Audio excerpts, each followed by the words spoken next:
पुण्य तो हम सभी लोग करते हैं, लेकिन आपको पता है कि सबसे बड़े 5 महापुण्य कौन से हैं?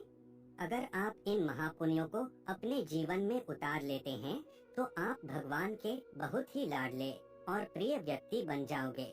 लेकिन हम इन 5 महापुण्यों के बारे में जाने उससे पहले हम आपको एक छोटी सी कहानी सुनाते हैं जो आपको महापुण्यों के बारे में बहुत ही अच्छी जानकारी देगी। धर्मानंद नाम का एक राजा था जो बड़ा ही प्रजापालक था। वह हमेशा लोगों के हित के बारे में सोचता था और कार्य करता था। वह इतना कर्मठ था कि अपना सुख दुख ऐशो आराम सब कुछ छोड़कर सारा समय लोगों के कल्याण में लगा देता था और वह जन कल्याण के कार्यों में इतना व्यस्त था कि भगवान की भक्ति और पूजा पाठ के लिए भी समय नहीं निकाल पाता था। एक बार वह राजा सुबह सुबह वन की तरफ भ्रमण करने के लिए जा रहा था। तभी रास्ते में एक दिव्य पुरुष को देखा। राजा ने उस दिव्य पुरुष को प्रणाम किए तो उस दिव्य पुरुष ने अपना परिचय देते हुए कहा कि वह परमेश्वर का दूत है। उस दिव्य पुरुष के हाथ में एक लंबी चौड़ी पुस्तक थी, जिसे देखकर राजा ने उस देवता से पूछा, भगवान आपके हाथ में यह कौन सी किताब है? तब वह देवता बोले कि यह हमारा वही खाता है जिसमें सभी भजन भक्ति करने वालों के नाम है। राजा को भी उस किताब में अपना नाम जानने की उत्सुकता हुई तो राजा ने कहा कि कृपया देखिए तो इस किताब में कहीं मेरा नाम भी है या नहीं।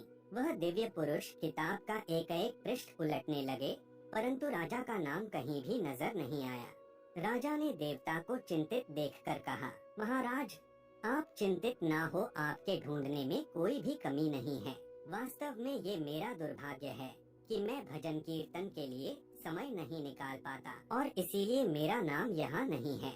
उस दिन राजा के मन में आत्मग्लानि सी उत्पन्न हुई, लेकिन इसके बावजूद उन्होंने इसे नजरअंदाज कर दिया और पुनः परोपकार की भावना लिए दूसरों की सेवा करने में लग गए।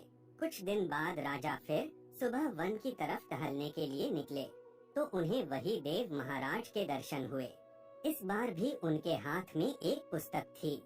इस पुस्तक के रंग और आकार में बहुत भेद था और यह पहली वाली से काफी छोटी भी थी। राजा ने फिर उन्हें प्रणाम करते हुए पूछा, महाराज आज कौन सा बही खाता आपने हाथों में लिया हुआ है? देवता ने कहा, हे राजन, आज के बही खाते में उन लोगों का नाम लिखा है जो ईश्वर को सबसे अधिक प्रिय हैं। राजा ने कहा, कितने भाग्यशाली होंगे वे लोग, निश्चित ही वे दिन रात भगवत भजन में लीन रहते होंगे। क्या इस पुस्तक में कोई मेरे राज्य का भी नागरिक है? देव महाराज ने बही खाता खोला और ये क्या? पहले पन्ने पर पहला नाम राजा का ही था। राजा ने आश्चर्यचकित होकर पूछा, महाराज मेरा नाम इसमें कैसे लिखा हुआ है?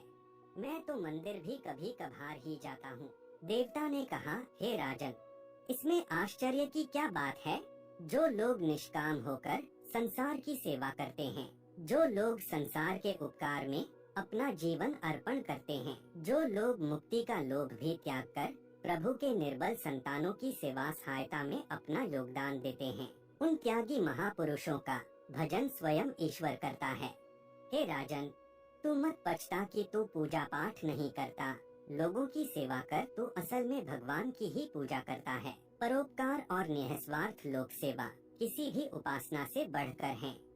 अब हम आपको 5 महापुण्यों के बारे में बताते हैं।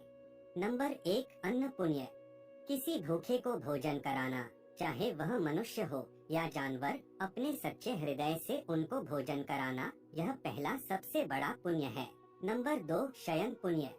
निराश्रित मनुष्य या जानवरों को आश्रय देना, यह दूसरा सबसे बड़ा पुण्य है। नंबर 3, वचन पुण्य। यदि आपके पास ना भोजन है और ना धन है किसी को दान करने के लिए, तो आप अपनी निर्दोष वाणी से व अपने मधुर शब्दों से अन्य के दुखों को सुख में परिवर्तित कर सकते हैं, अर्थात उन्हें सुख पहुंचा सकते हैं। नंबर 4, नमस्कार पुण्य। अपने से बड़ों व छोटों के प्रति नम्रता पूर्ण व्यवहार रखना, यह सबसे बड़ा पुण्य है। बड़े बुजुर्गों के चरण स्पर्श करने मात्र से ही आपके पाप पुण्य में बदल जाते हैं। नंबर 5, मन पुण्य। हृदय में सभी प्राणियों के प्रति सुख की भावना रखना और अहिंसा का पालन करना बड़ा पुण्य है। अर्थात पुण्य वह है जो आप अपने पवित्र हृदय, द्वेष मुक्त चित्त व मस्तिष्क के उच्च भाव व उच्च विचारों के साथ